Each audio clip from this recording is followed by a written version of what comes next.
Yeah, I've started streaming like probably like a minute or two ago, and we're recording, so we could be officially live here on the Mr. Rafferty Pete. I'm just kidding. I'm just kidding, Jim. I don't usually do that type of corny introduction, but I do like to at least welcome all of our listeners that are coming in now or later on the recording for this live stream segment that we have today. Ladies and gentlemen, say hello to Mr. James Joyce. No, not the poet. This is a different James Joyce.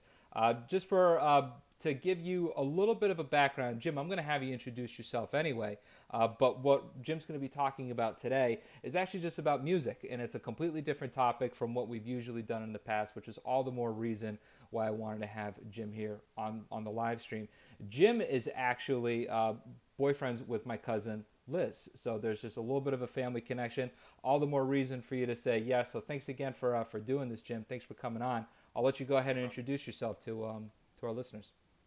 Yeah, first, I did like the other introduction better, the crazy wacky one. By the way, But you may not know this. Obviously, like the students don't know this. That's actually kind of like an origin of Saturday Night Live's segment with Jimmy Fallon and Ben Affleck when they did the radio edit. Did you ever see that one? I don't know if I saw that one. It's No. like it's Dirty Dan and something else. He's like, "Hey, we're back." We go. Okay. Maybe I have actually. Yeah. See, yeah, I Um, knew you any. would get it. Yeah. Yeah. Anyways, my name is James Joyce. I play guitar. I've been playing music for a long time. And currently, right now, I don't do it for a living. It's sort of like a second fun job sort of thing. And obviously, none of us can get out to a club or anything like that, so it's not really super helpful. But I work for a clinical research organization as a manager, and we are currently working on hopefully a few vaccines for the COVID situation, and we'll see if we can make one of those work. But that's obviously a long process. So that's just a quick little introduction of me.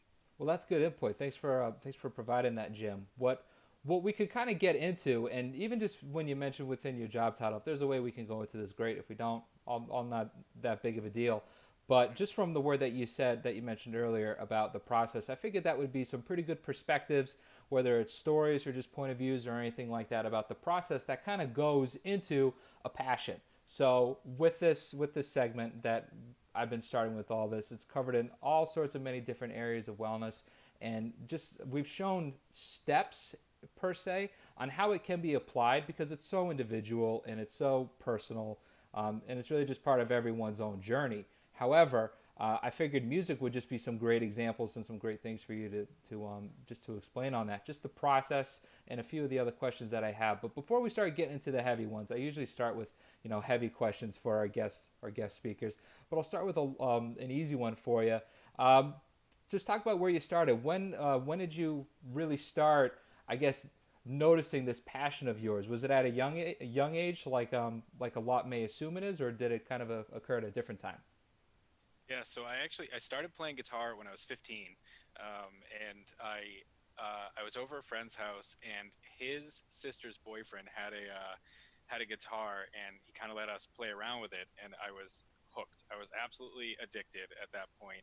And I went home and I asked my parents if I can go get a guitar, and they bought me a package of a guitar and an amplifier at BJ's.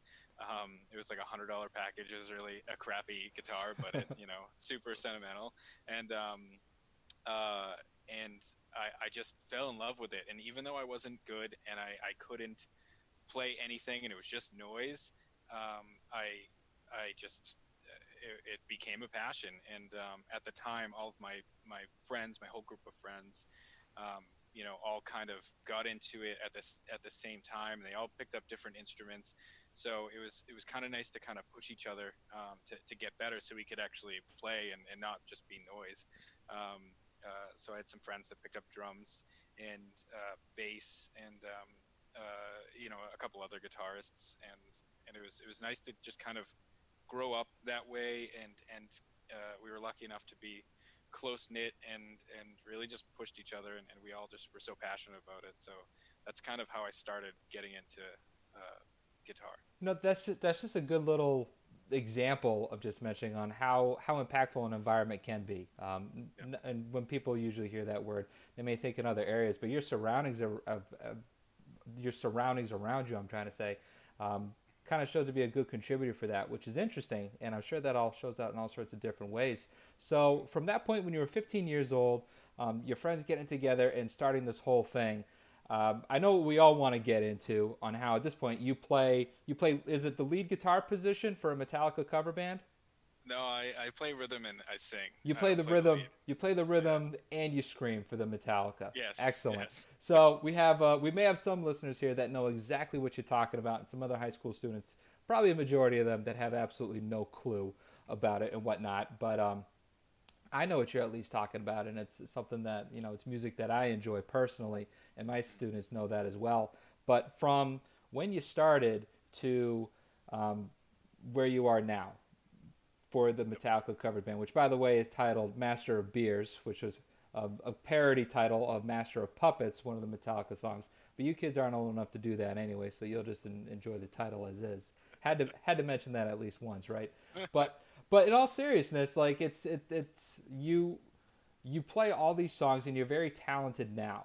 Um, can you talk about just either it's the time or the challenges or the difficulty or the things that you've done to be able to play all these things now? Because I know a lot of students that have a passion in music or a passion in anything, they're very infatuated on the end result. For example, oh, we're just going to start a business and then we're going to make a bunch of money. It's not as simple as that. It takes time and there's a whole bunch of things to accumulate all those things that have that end result. You have that end result now where you can play at the drop of a hat many different types of songs of different genres that we can kind of get into as well. But can you talk a little bit about the process that went in behind that, whether it's a particular story or any type of timeline that you'd like to go through? Yeah. No, it's really actually really well said. It was it was a lot of work, and it still is. I mean, the process continues. I'm not as good as I want to be, and the end result isn't there. I'm good enough to play with people and in front of people, and to hold my own. But we all want to get better. We're never perfectionists. We're never perfect at what we want to do. So when I first started, I didn't even know the name of the strings. I didn't know how to read music or anything like that. And I didn't get lessons. I actually was self taught. Nice. And what I did is they have this. It's a type of way to read music called tab, and it's really just numbers based. It like tells you which finger to put on which fret of the guitar. So it's much easier to read than music. And after I figured that out, I just bought a bunch of books from my favorite artists, Nirvana and Metallica and all them, and I just started learning my favorite songs. And I remember one of my, I'll always remember this moment too. Is one of this, it was a song by Nirvana, and it was like the coolest riff I've ever heard, and I couldn't get it. And I remember spending all night trying to figure this thing out and play it, and it was right there, and I just didn't have the coordination to play it. And I remember I finally nailed it. It was like a day or two later, and I remember just being so excited. And you have those little victories throughout everything, and it probably applies to nearly everything. If you're trying to get a certain type of if you're trying to get a pitch to go correctly, or a curveball or something, or even just make a jump shot. Like, it's the same thing. It's practice. And at my peak when I first started, I was practicing about 8 hours a day, and it was a lot of work, but it was also a lot of fun. And that's where the passion comes in. If I was practicing 8 hours a day on math, I probably would not be very happy.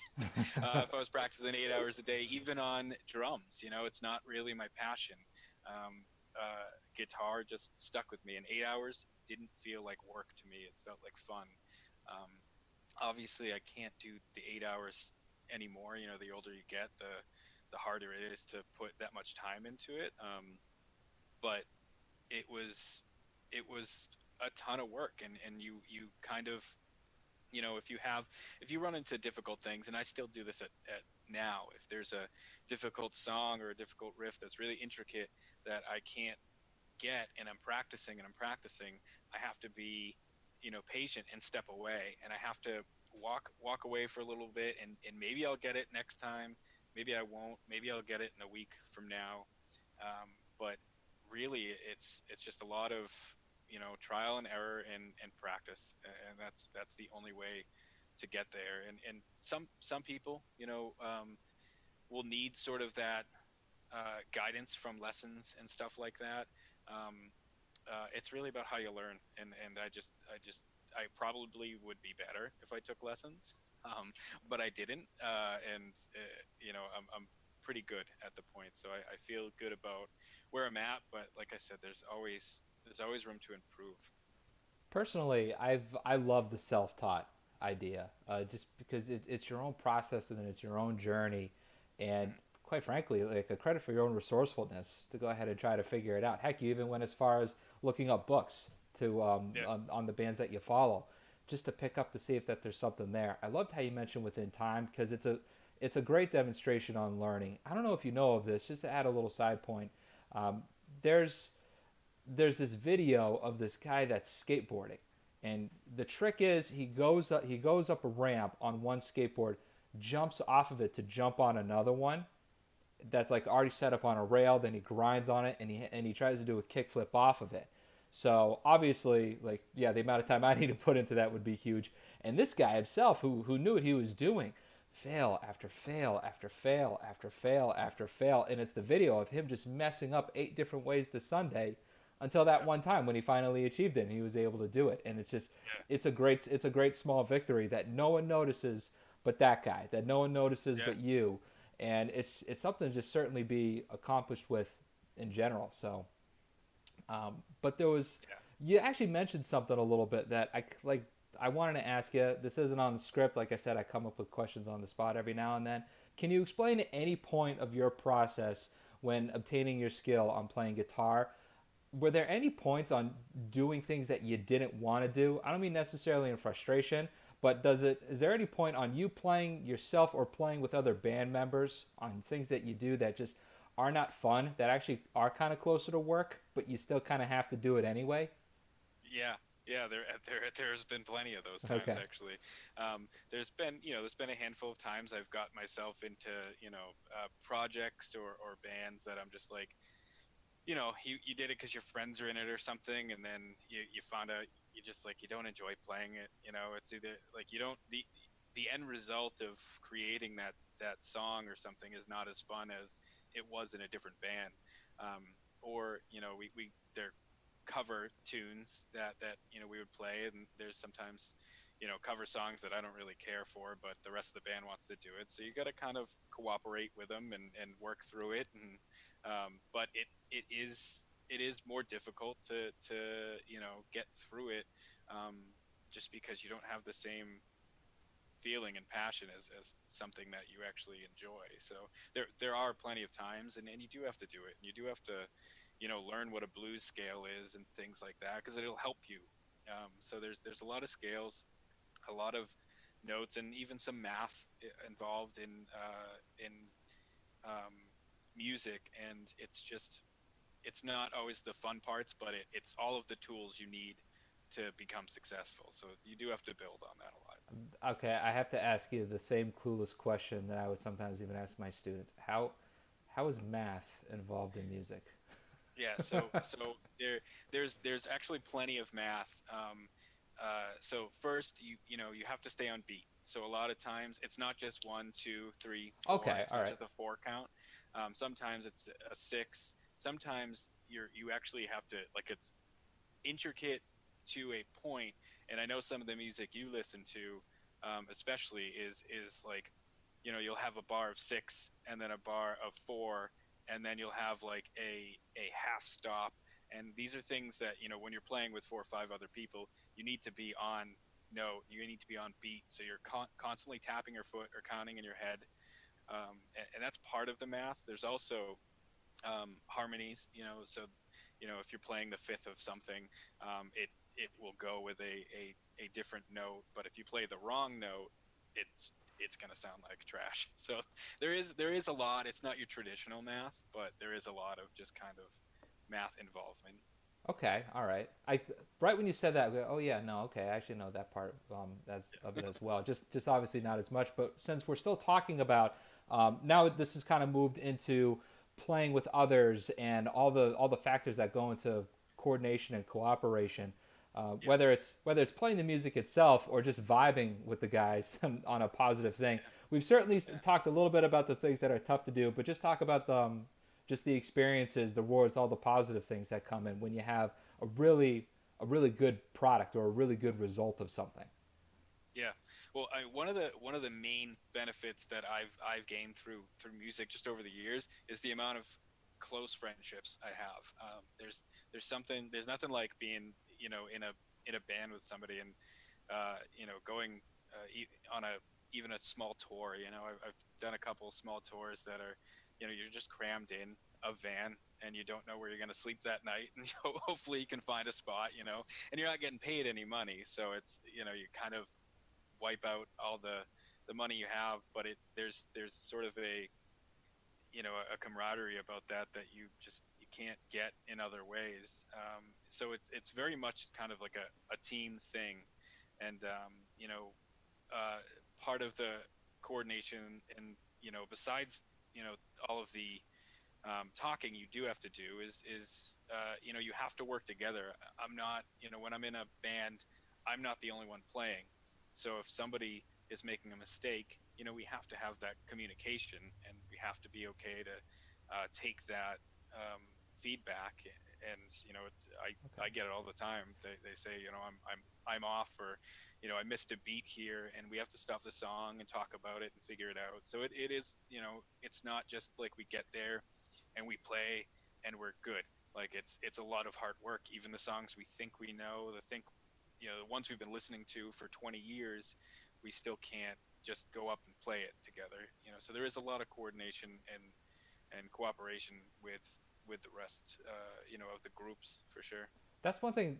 Just to go a little not too far off track, but that's actually one thing that I've picked up on just in conversations with people as well, where certain bands just can't open up with a song or they can't play a certain song live just because it could be way too complicated compared to what Yeah, they could do in studio as to what playing live or something like that. yeah. We actually we there's a lot of times where we have tried to open with a song. We have this vision in our head, and we're like, oh, we'll go out there and just play really fast, and it's a mess. It's a disaster, and it's just we're not warmed up, and the audience isn't warmed up. So you need to kind of like start with something mid tempo, so we aren't just fumbling over all ourselves, and it's kind of like um, it's almost like a game plan. We got to go out and like play the easy song first, so we have our confidence built up. Because if you go up there and you screw up your first song, you have like 45 minutes left in the set, and you're like, oh, how am I going to get through Oh this? man, Which yeah. is that's happened too. So it's always key to set yourself up for success, and I think that's important as well. Preparation. Oh yeah, all the big parts with it. So okay, the playing live. How do you overcome these nerves? Because I Um, know I have them. I even have them when I yeah. just talk publicly to just to my colleagues every now and then. I can only Oh imagine yeah. in front of a Yeah. huge crowd. Yeah, me too.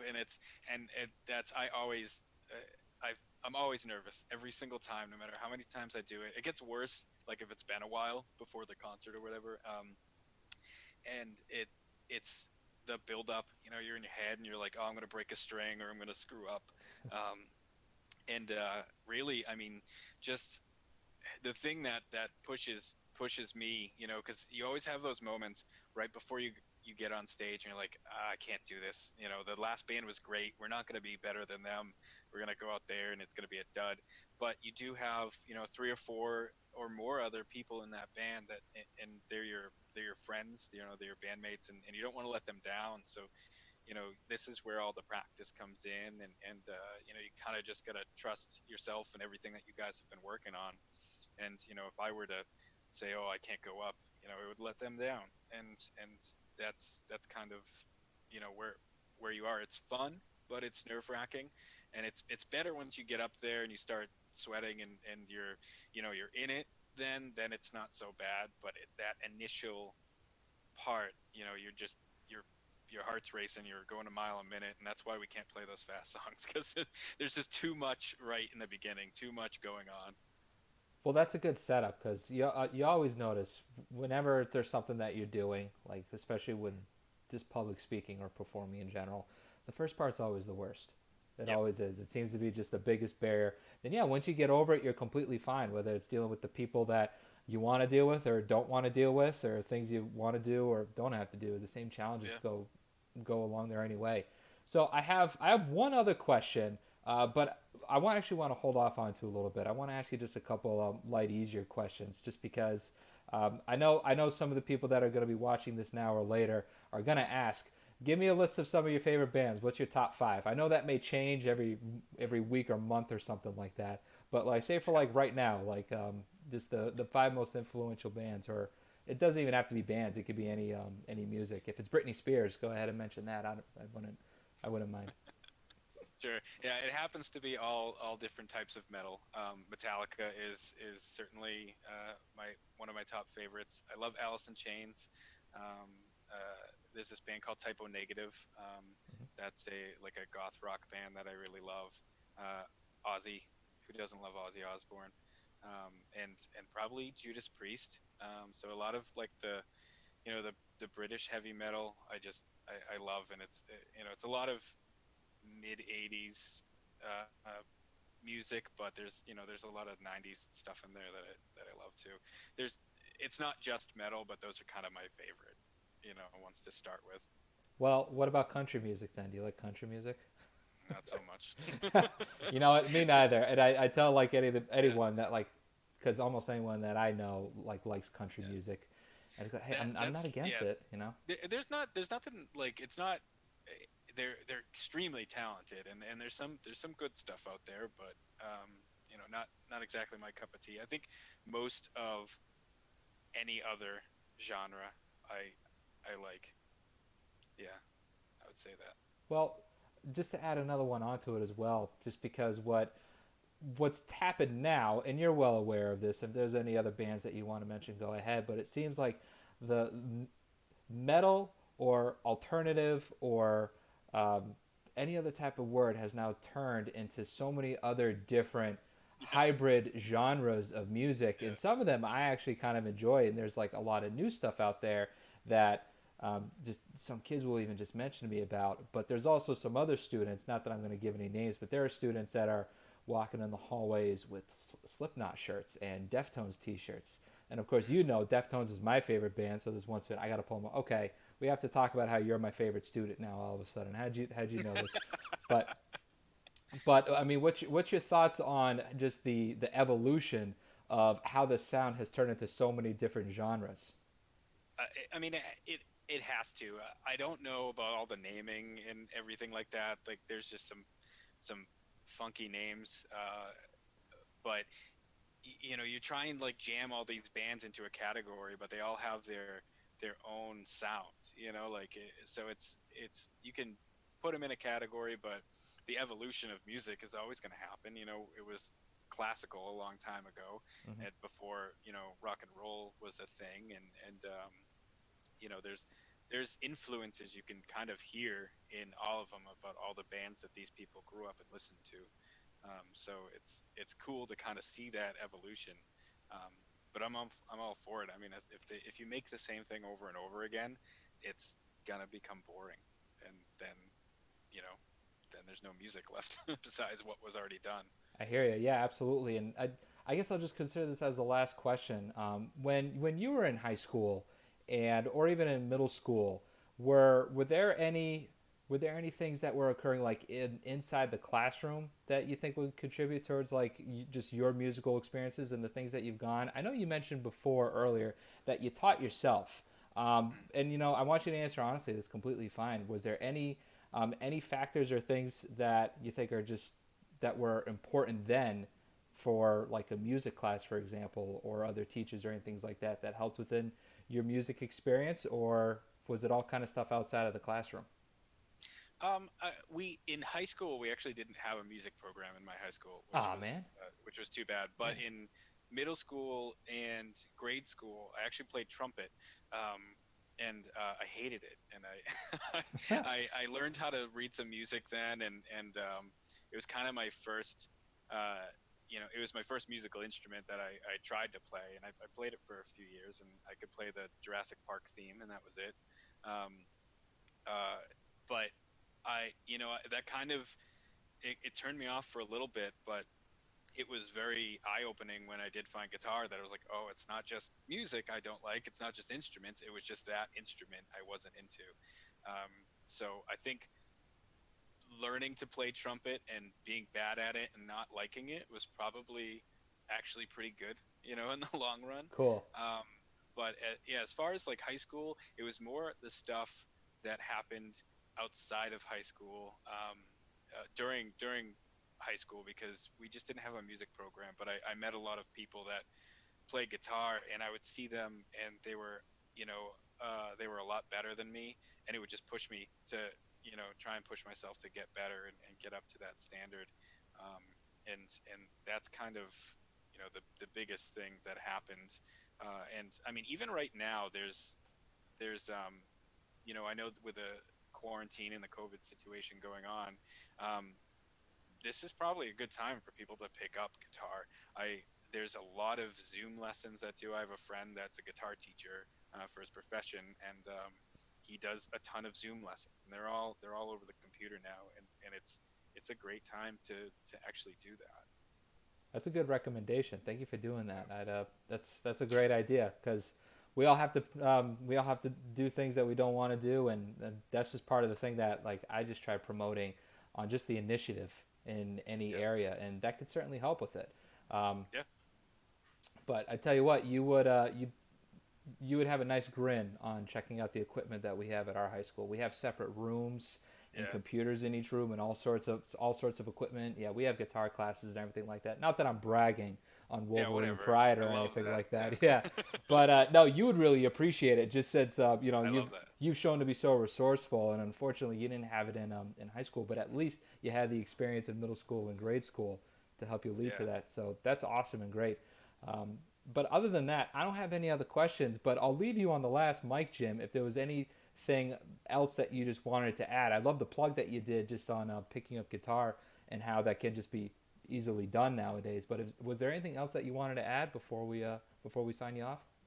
I'll just jump off on that because I think that it it kind of bears repeating. When I was it was a little bit more difficult to learn back then because, like I said, you had to go to a store and buy a book and figure out how to do it. My dial-up internet was not good enough, Yeah, and right. it wasn't a wide known thing. But now, I mean, even if you didn't want to take lessons, you can go on YouTube and see a ton of lessons and start learning that way. And it's even if you didn't want to do that and you picked up another passion or another hobby, it's never been easier to learn it. You just need the patience, and once you find a thing that you really like to do, it'll be there, and it'll be easy to start. It's just a lot of work to get to where you want to go, but you'll have those small victories, and each one of those will just kind of push you to keep going, and that's really what happens with every musician. That's awesome. Just you've shown where the learning can occur back then and how it can happen nowadays. So that's Yeah, awesome. Great. I wouldn't have said it any better myself. So with that being said, we'll go ahead and we'll wrap it up just for this live stream. Thank you so much, Jim, for coming on of course. and talking everything. So I'm gonna stop streaming and recording, but can you stay on for a couple minutes? Yes, All yes, right, of course. cool, excellent. Then I'll just sign us off. For all the students and everyone else out there, you know, there's Jim. Thanks for meeting him and everything like that. I will talk to all you guys on Monday with some new information. So have a good one.